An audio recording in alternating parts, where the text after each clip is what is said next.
year is 1888. Blackwood Manor sits high on a lonely hill, its dark towers reaching into the cold, foggy sky. Inside, the house is massive and silent, filled with heavy velvet curtains and the smell of old dust. The owner, Arthur Brown, was a man of great wealth, but many, many enemies. One night, the silence was broken. He was found in his library, and the sight was horrifying. It wasn't just a murder, it was an attack of pure raw rage. A sharp hunting knife had been plunged into his chest, so hard the handle snapped. His blood stained the expensive Persian rugs. His face was twisted in a final, silent scream.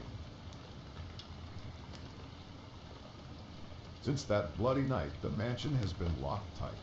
No one has dared to enter, and no one has been allowed to leave.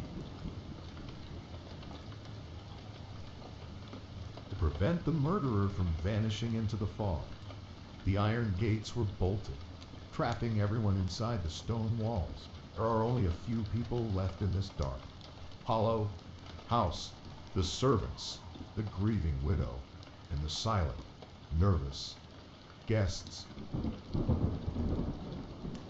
The killer didn't escape into the night.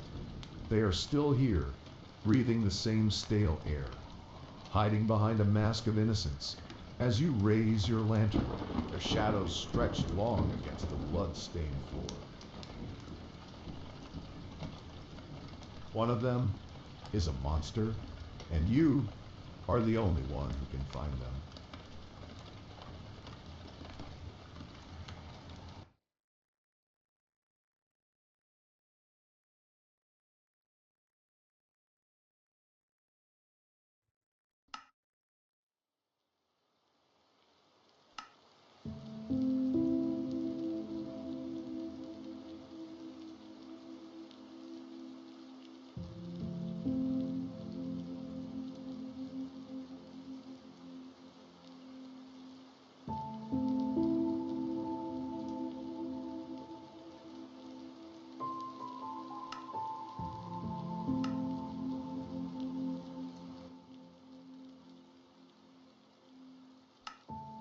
Can you please tell me where were you last night?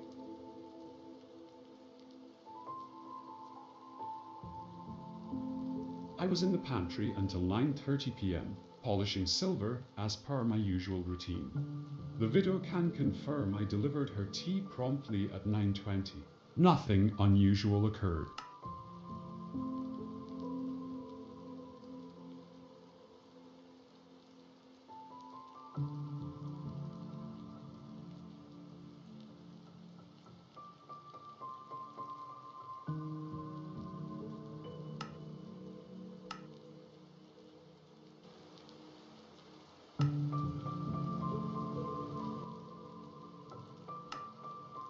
Can you please tell me anything unusual that occurred last night?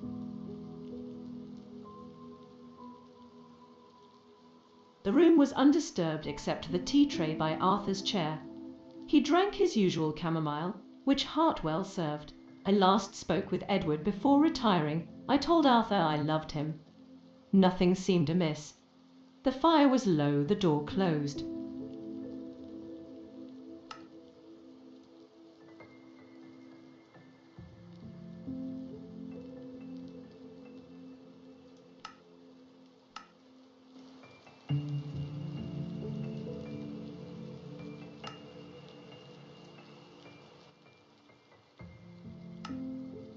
What were you doing last night and did you see anyone else?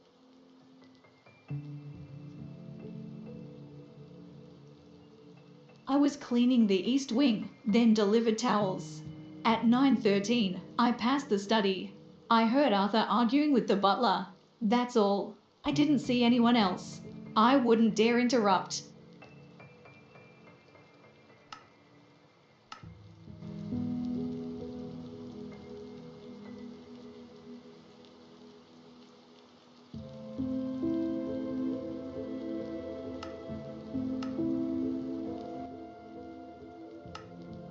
Where were you last night and What was the last time you saw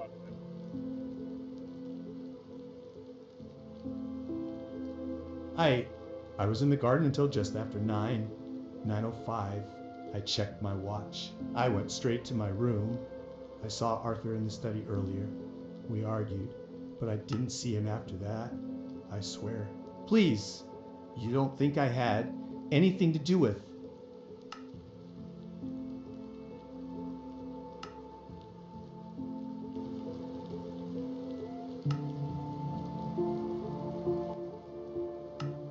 Did you notice anything unusual about his study?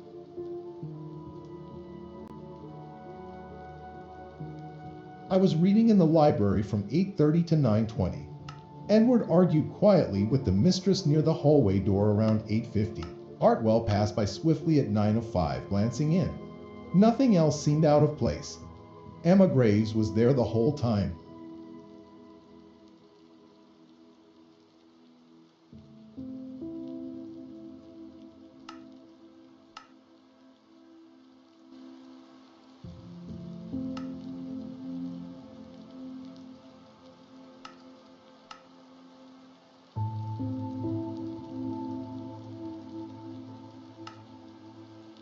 Arthur Brown was murdered at precisely 9:15 p.m. in his study by a single stab wound to the heart with a hunting knife from the trophy wall.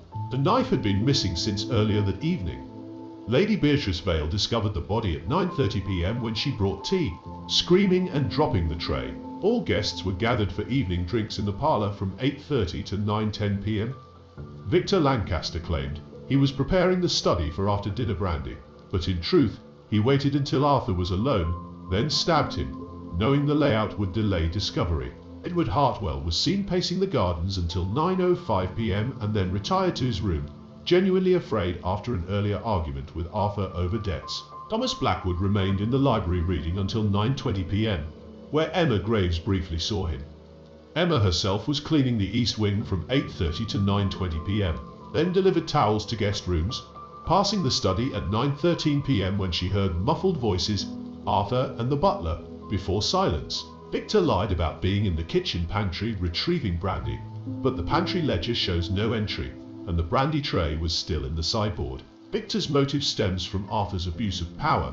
He had dismissed Victor's sister from service, driving her to despair and death. Victor planned the murder for weeks, using his knowledge of the mansion's secret passage behind the study bookcase to exit unseen after the killing. The knife was returned to the trophy wall later that night, wiped clean, except for a partial smudge of blacking polish from the silverware, which Victor used daily. Only the butler handled that polish,